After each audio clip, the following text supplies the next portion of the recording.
Hello Taurus, my name is Keith Haswell. I'm a professional astrologer with 40 years experience in the business and over 30,000 clients worldwide. It's my pleasure to welcome you to this reading of your horoscope for the year 2014 from a spiritual perspective. Now, if you're looking at this because your sun sign is in Taurus, then if you know your time of birth, it's much preferable, Taurus, for you to know your time of birth and know what your ascendant is. And so if you can check up on your time of birth, submit your birth details to my website and I'll be happy to do your horoscope for you and send you your chart. And you'll then know what your ascendant is, because your ascendant is your sole purpose in this incarnation. And that will be much more applicable than your sun sign. Now, what I'll be focusing on in this reading for you is to look at your horoscope from the point of view of the movements of planets in 2014, so that I can help you to understand what's going on in your life spiritually, but also from the mundane events and conditions in your life as well, with a view to helping you to understand more about yourself. To know yourself is a very powerful force and a very powerful need. And so the science of astrology can help you to understand more about yourself. And I'll be looking at the location of the signs on each of the 12 houses of your horoscope. You've got your rising sign, which is the sign on the eastern horizon at the time of your first breath. And that sign is individual to you and you alone, and to others who have the same rising sign as you. If we don't know your rising sign, then we use the sun as the cusp of the first house, and it's equally as accurate. But it's preferable if you can have your ascendant and be working on looking at the video that is applicable for your rising sign or your ascendant. Now, what I'm going to be doing for you is telling you the various impacts of the signs on the cusps of your houses. Astrology is the most scientific presentation of hidden truth in the world today, because it deals with you and your life and the events and conditions in your life. Now, it's important to understand that you are creating all of the events of your life. There's no such thing as karma that's imposed upon you, and therefore you must break a leg because you forced someone in a last life to break their leg or something like that. Or all of these things that are imposed upon you because you've been a bad person in your past life. You are experiencing all of these events and conditions because of your raw materials. These are your attitudes and your beliefs, your thoughts and your feelings, and the decisions and choices that those attitudes and beliefs and thoughts and feelings engender from within yourself. Now, each of us are living our lives through the events and conditions of our life and experiencing our consciousness through those events and conditions in our life. And these events and conditions in our life all belong somewhere in one of the 12 segments of your horoscope called houses. So, as having your rising sign on the cusp of your first house, there'll be the next sign following on from that is going to be in the cusp of the second house. And then the next sign will be on the cusp of the third house, and so forth, all the way through the 12 segments of your horoscope called houses.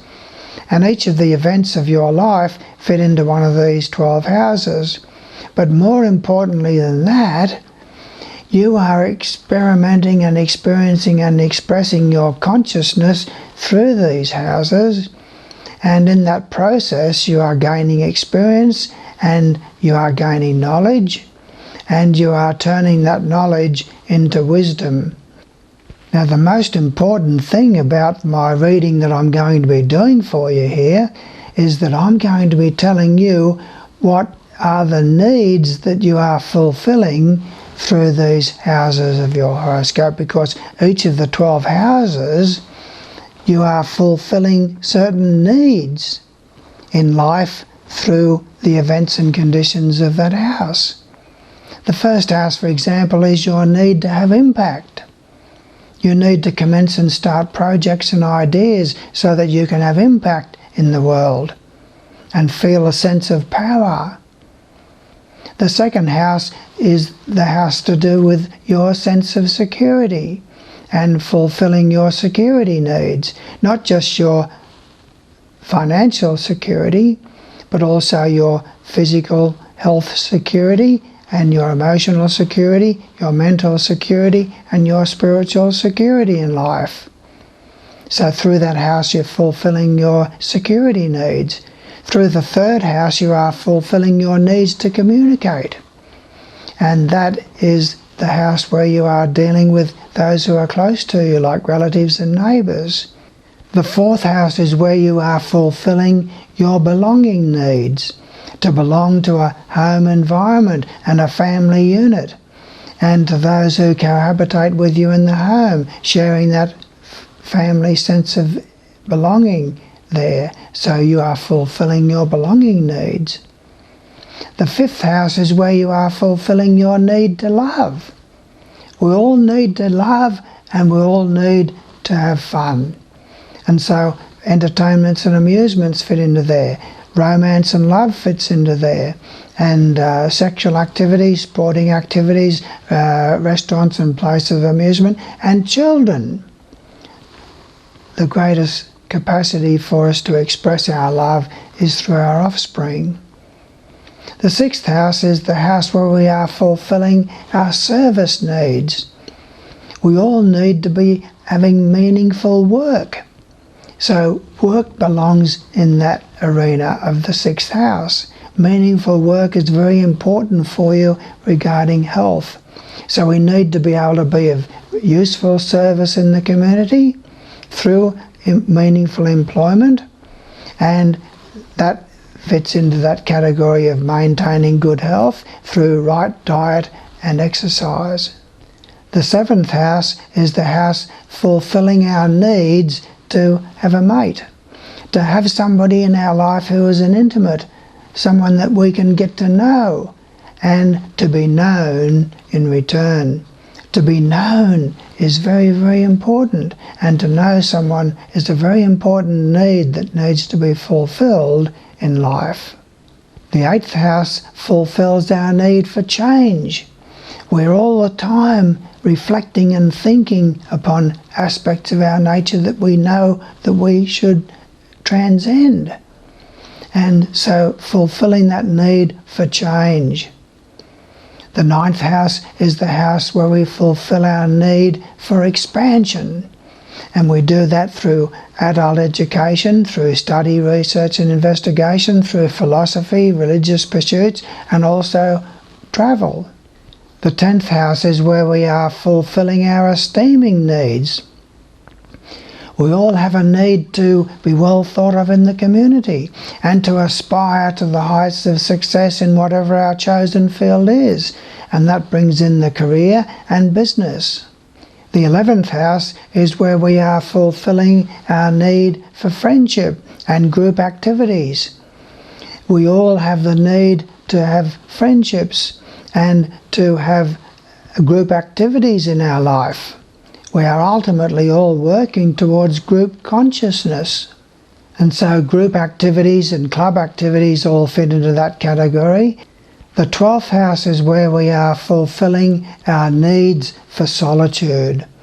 We all need to have that time, quiet time to ourselves, where we can reflect and think upon ourselves and aspire towards being more of who we really are and aspire towards the divine. And many times we do this the wrong way. We do it through crisis and internment in hospitals and institutions. And we force ourselves to have that solitude. And we force ourselves to reflect upon moral and principles and values and so forth, and to develop our character and to aspire towards the divine. Make no mistake about it, you are in a spiritual classroom. All of us are in a spiritual classroom. Whether you believe in God and believe in Goddess is immaterial. The fact of the matter is that they have created everything that's in our lives. They have created everything that's in the universe. And without them, you wouldn't be here in life.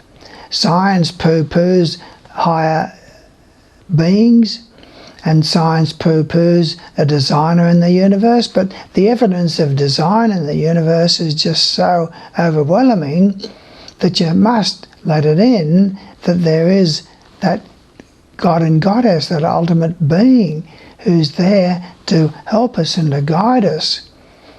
And so this is the objective and the purpose of my work, is to help you to be a believer in God and Goddess.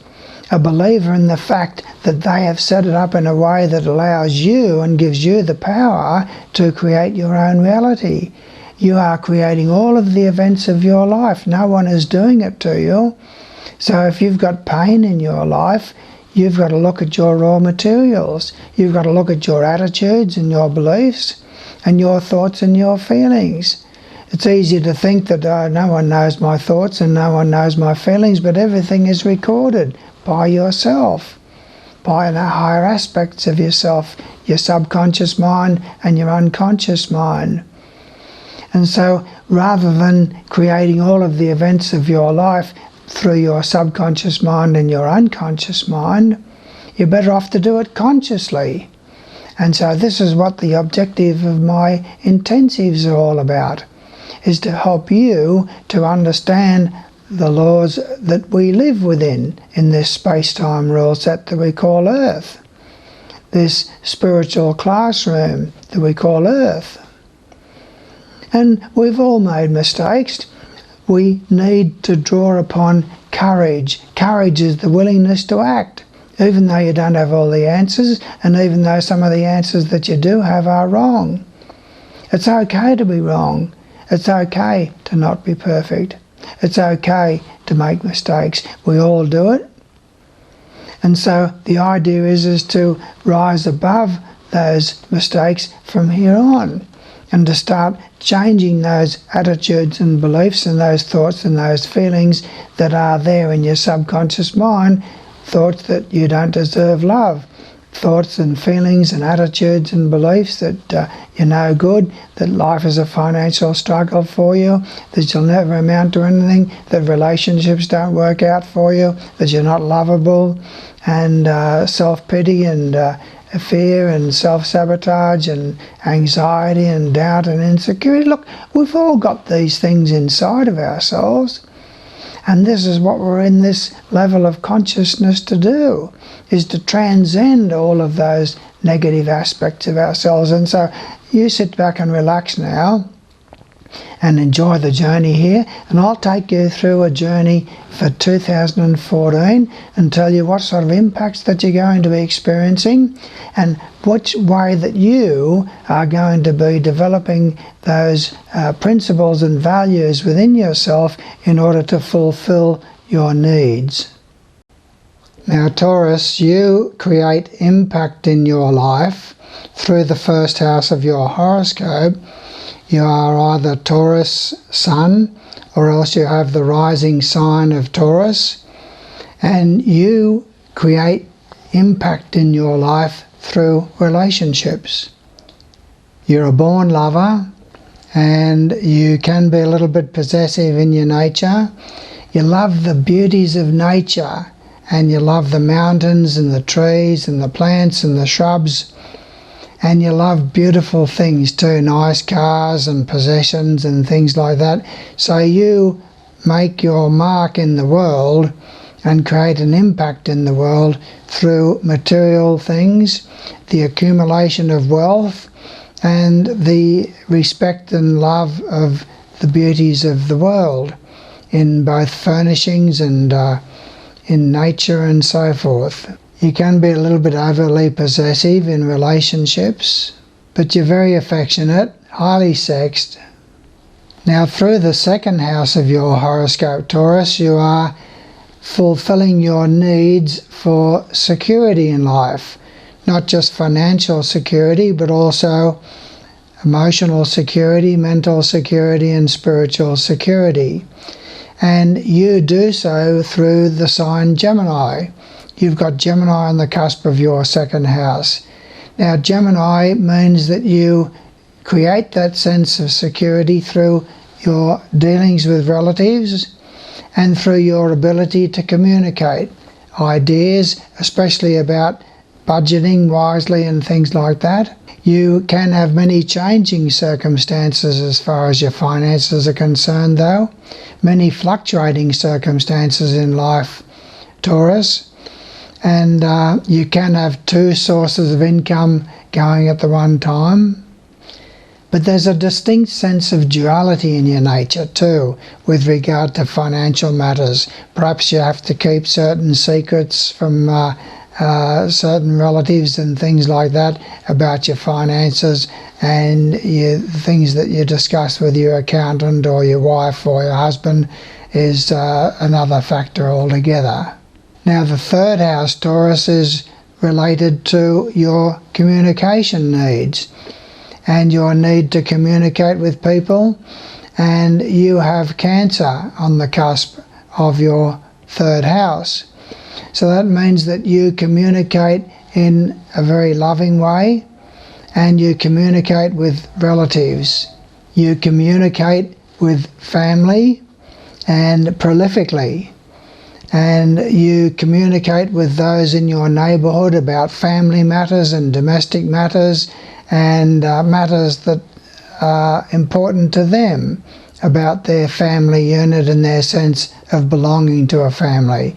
So that's how you communicate with people, is on the domestic arena, to do with family matters a lot, and matters that are to do with the emotions of belonging. Now, you have got an incredible thing happening, Taurus, in the whole of the year of 2014. You have got Jupiter in transit sitting in your third house for the whole of the year. So that means that it's going to be a fantastic year for you for buying and selling things, entering into contracts or agreements, purchasing motor vehicles. It's very favourable in dealings with relatives, especially any relatives or neighbours that you want to travel with. There's potential for travelling with relatives or with neighbours, or relatives travelling from a distant place to visit you and so forth. But you will also have a tremendous urge, Taurus, to expand your understanding, because Jupiter is the embodiment of the second ray of love wisdom. And so you're going to be on a drive in 2014 to expand your understanding, to expand your consciousness, to expand your knowledge and awareness of everything that you have interest in. With Cancer on the cusp there, you'll develop a lot of understanding perhaps about real estate matters. You'll have a lot of social activities, Taurus, with relatives and neighbours during 2014 with Jupiter sitting there. There'll be a large gathering of people here and there. Now, the fourth house, Taurus, is where you are fulfilling your sense of belonging to a family and to a family unit. And you have Leo on the cusp of your fourth house. And so you have that sense of belonging to a family unit through the social side of life, especially around the home. Your home is a sunny place, a place where everybody is welcome, where children are abound, and where you have a pride in the appearance of your home and the way that you keep the place and so forth. So you welcome people, you have people over, you have family members over, you socialise a lot around the home, and that's the way that you have a sense of belonging to a family unit there in the domestic arena of your life, Taurus. The fifth house, Taurus, is where you are fulfilling your needs to have fun and to express yourself sexually, and also to express yourself through entertainments and amusements, and to express your love nature to children and so forth. Now you have Virgo on the cusp of your 5th house, Taurus. And with Virgo on the cusp of your 5th house, there's a great deal of social activities involving people that you work with. So there's a lot of expression of affection in the job with people that you work with, a lot of social activities there with people that you work with. You could work in the entertainment industry, in restaurants or places of amusement, or go into business in some way in that particular field. You can get involved in a romantic attachment with somebody who is of a different nationality than yourself, someone that you perhaps meet through the job. You enjoy going out to horticultural exhibitions and flowers and looking at all the beauties of nature and things like that. And also matters relating to domestic pets quite feasibly can occupy a lot of your attention in terms of the entertainment side of life. And children, any children in your life will certainly want to have a domestic pet, I would suggest. You could work in restaurants or places of amusement with that placement, or you could work in the health-related field, or with children in some way. Now the 6th house, Taurus, is where you are fulfilling your needs for service. And that's also where you are fulfilling your needs to keep yourself healthy. And diet and exercise comes in there into that house. And you've got Libra on the cusp of your 6th house. So as far as the job is concerned, you have a lot of dealings with the public. You like getting out and mixing with the public in your job, and so therefore you could be a receptionist or something where you're meeting people all the time and that sort of thing. It's quite feasible that you could form a close relationship that ends up in a partnership or a marriage with somebody that you meet through the job. Now, as far as your health and dietary matters are concerned, you are all the time trying to find balance within yourself, Taurus. So you're trying to find an even balance about the right amount of food and the right amount of exercise and that sort of thing. And sometimes you tip one way, sometimes you tip another way. Now the 7th house, Taurus, is where you are fulfilling your needs to have a mate and to have somebody that you can become intimate with and to get to know and who can get to know you. And you've got Scorpio on the cusp of your 7th house. So that means that Scorpio being there means that your spouse is highly sexed, but rather a bit of a mystery package. Hard to get to know and to get close to. And you've got something very powerful there in your 7th house for the whole of 2014, Taurus. You've got Saturn sitting in your 7th house. So don't be surprised if you have a lot of frustrations in your marriage, a breakup in a relationship. There can be problems. It's not a good time for you for formation of new relationships. Saturn is trying to tell you to slow down and to reflect upon relationships and stabilize relationships during 2014. And as far as the formation of new relationships, Saturn is saying reflect upon the last relationship and the things that you've learned from that last relationship. Now Mars is the ruler of your 7th house, and it is in a retrograde motion or an apparent backward motion from the 2nd of March to the 20th of May. So during that time, Taurus, you're going to find that things to do with relationships are not going to go as smoothly as what you would like them to. So there'll be a lot of insecurities come in terms of relationships. It's certainly not a good time for the formation of new relationships during that time.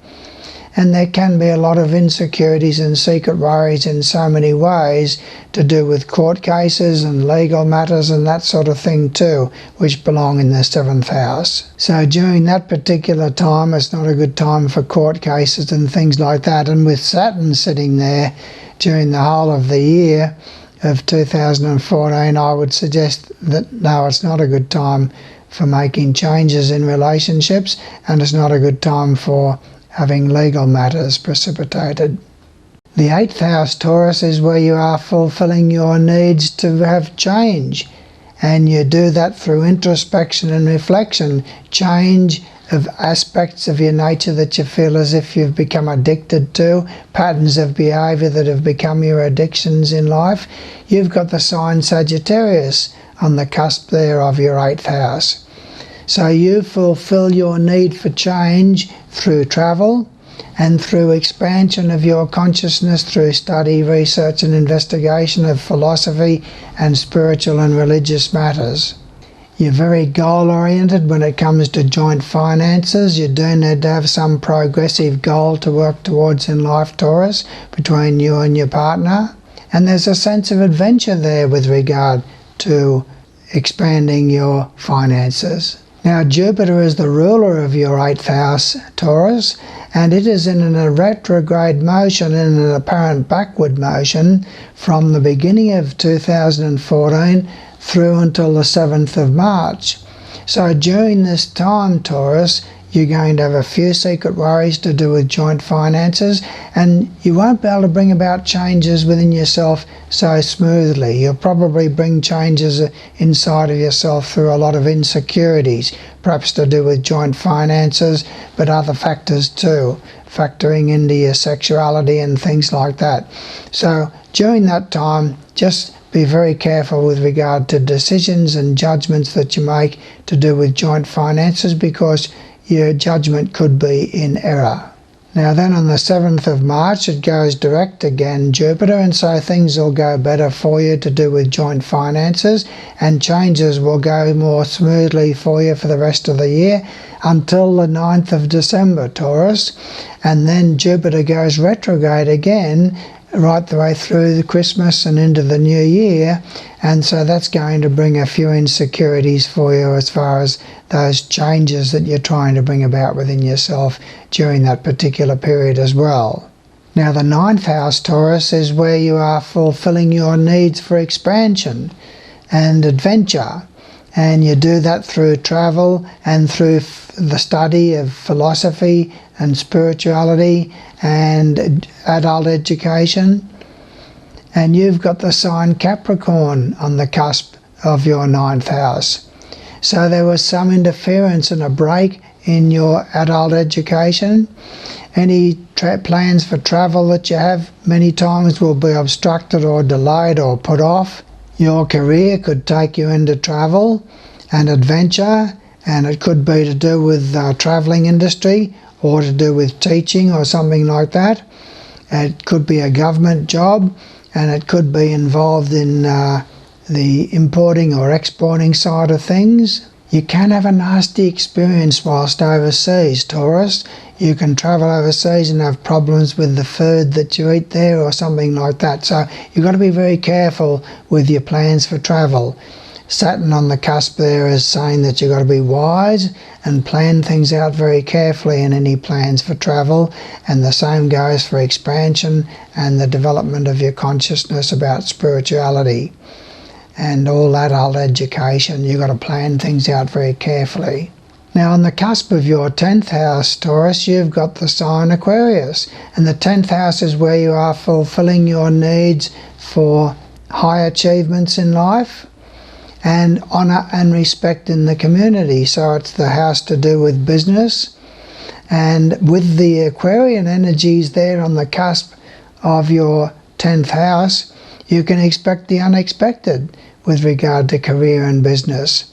So there'll be some unusual activities. You could be involved in the scientific side of things, or something to do with commerce and industry and business. And there's unexpected events and conditions occur in your life in regard to parents as well. So there can be some sort of a crisis involving parents, which in turn can impact upon you to do with your sense of self-esteem and being well thought of in the community when you have some sort of a crisis there through a parent. You could be involved in the career in the airline industry or the computer industry in some way, and certainly you would use computers, I would suggest, in your career and business. Now Uranus is the ruler of your 10th house, Taurus, and Uranus is in a retrograde motion for almost 6 months of this year of 2014. From the 23rd of July right the way through to the 22nd of December. Uranus is in a retrograde motion, and so therefore you've got to be very careful during that period to do with business and ambitions.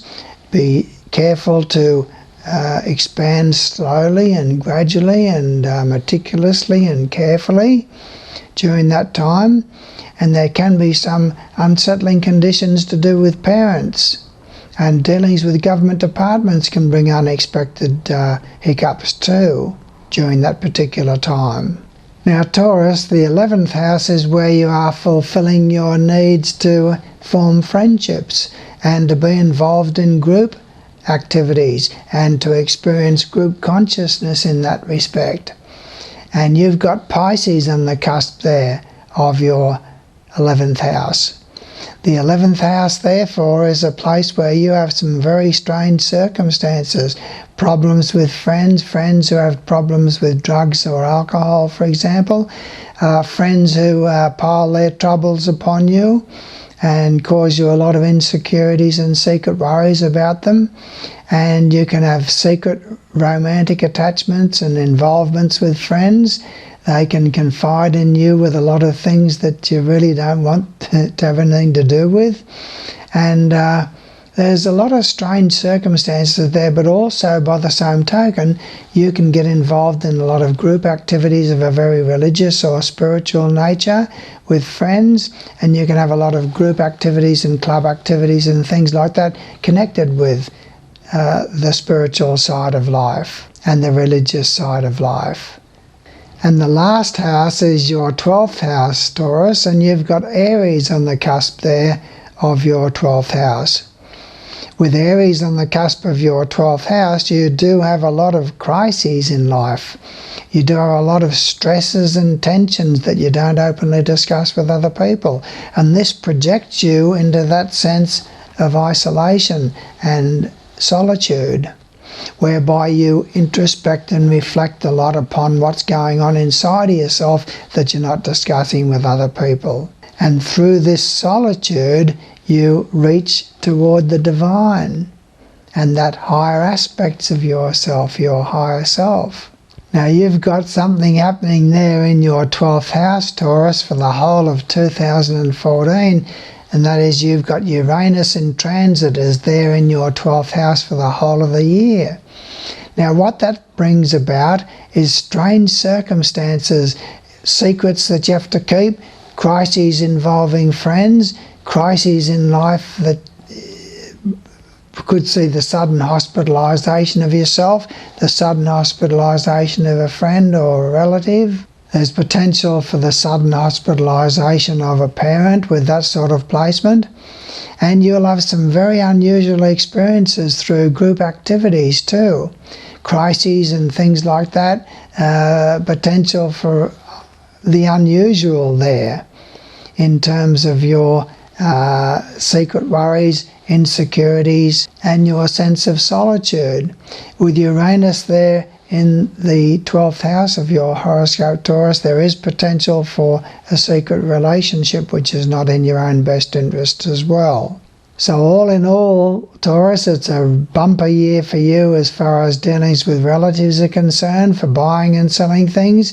Motor vehicles will bring a lot of happiness, a lot of group social activities involving relatives and neighbours, a lot of happiness there and the social side of life involving relatives and neighbours. It's a particularly good year for you, 2014, for study, research and investigation, Taurus, of spiritual and philosophical matters. The area of marriage is going to be an area of caution and restriction and a sense of limitation upon you during 2014, Taurus. And there'll be some strange circumstances involving friends, parents and relationships during 2014 with Uranus there in the 12th house. So you can expect some mysterious circumstances to crop up that project you into that sense of solitude in your life. Well, now that you've been exposed to what I've told you about the events and conditions that you'll be experiencing in 2014, where do you go from here? Well, it's very, very important for you to understand that just because you don't have all the answers, it doesn't mean that other people don't. And so I've written 2 books. What Really Matters is a book about astrology, meditation and reincarnation. And I've taken all of that material out of that book and put it into 12 CDs. And I'm happy to send you those 12 CDs free of charge. So what you do from here on is subscribe to my website, subscribe to my videos through YouTube, so that every new video that I bring out will be sent to you. And I'll be doing 100 videos or so in 2014 for your benefit on all aspects of spiritual growth, to help you become more of the giant that you truly are. My other book is called Coming Home: An Eternal Journey, and that one goes into things a lot more deeply about the larger plan and quantum physics and the holographic nature of reality and all sorts of other stuff that we won't bother with here.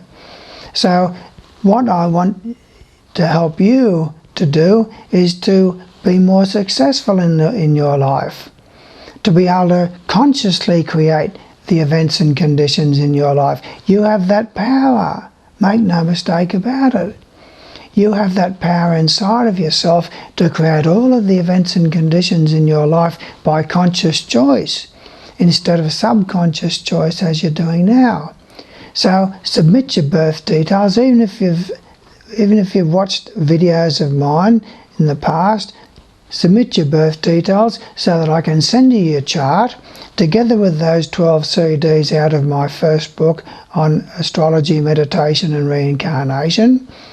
And also I'll send you other stuff too, all the links to all of my videos and everything. So this is all free of charge to help you become more of who you really are. But you then have the option of taking horoscope number 2. Horoscope number 2, look, what I'm telling you here in this particular reading that you've just been watching is I'm only telling you a very small amount of the things to do with your ascendant and the signs on the cusp of each of your 12 houses and the movements of the planets through your houses in 2014. But there's so much more there that's in your individual horoscope that I can't touch on, because I don't have your personal horoscope. There won't be another person born with the same horoscope as you for another 25,000 years. So you've got the moon is in a certain house and a certain sign and forming certain aspects with other planets in your horoscope. And that means something to you. You've got Mercury, which is your communication skills and your mentality. And that's in somewhere in one of those 12 houses, and that's in aspect with other planets, and so forth. And that has meaning. You've got Venus, which is your love nature, and that is sitting somewhere in one of the houses of your horoscope.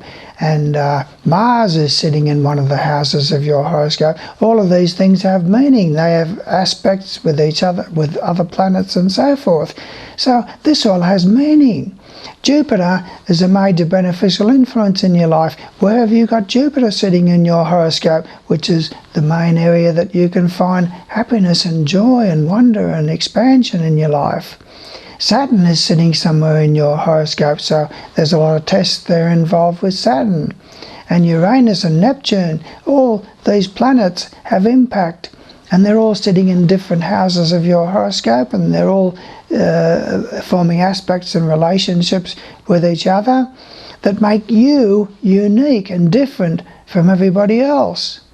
So I want to interpret your horoscope for you. So in horoscope number 2, I'll do that for you. It's a 20-page printout on you and you alone, and all to do with your personal planets and your houses and signs and aspect and so forth.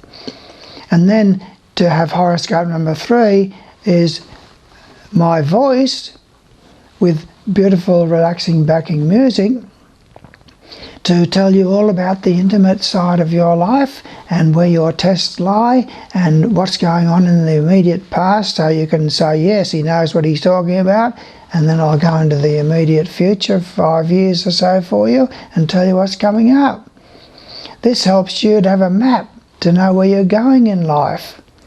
So I thank you for your attentiveness here and look forward to working further with you should you get involved in my intensives and should you have your horoscope done by me. Thank you.